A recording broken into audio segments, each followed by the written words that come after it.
All right, now let's talk to Harold Peacock, who is from historyouthere.com. How are you, Harold? Very well, Danny. How you going? Good, mate. What have you, mate? Let me know. Let me tell you, we get a lot of feedback about this. People in Ipswich love what you tell us. So you're going to tell us about the Ipswich Councillors. Tell us that story.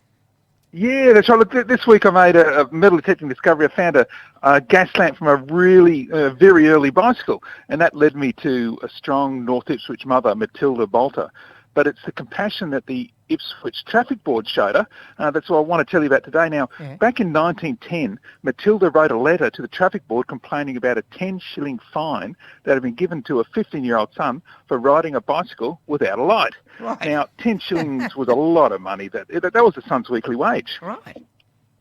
Anyway, after reading Matilda's letter about the family circumstances, the 4 members of the board actually refunded the fine out of their own pockets, which is pretty rare. And these guys are worth remembering. Like there's Charlie Cameron, he was twice chairman of the Bundamba Shire Council, and his grandfather was reputedly Count Matthias von Rodder of Bavaria.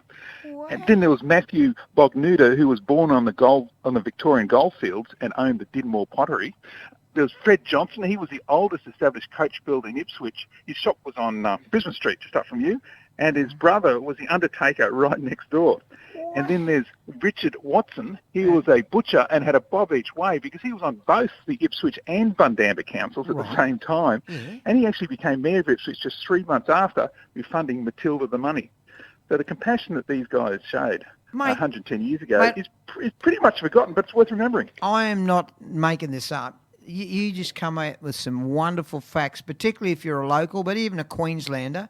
It's just wonderful. Now, tell us about the World War I Bundamba War Trophy. Yeah, you remember from last week I told you about that the German machine gun as a war trophy that was installed at the Bundamba Memorial Park. Now, I got a lot of feedback, like you said, people wanting to know what's happened to it, asked me to track it down. Now, apparently Bundamba actually got 2 machine guns, and they were removed in the 1940s and taken to the council's Thorn Street depot. Now, I'm on to the Ipswich City Council, the Queensland State Archives, and the Australian War Memorial to see if I can find out where they went to next.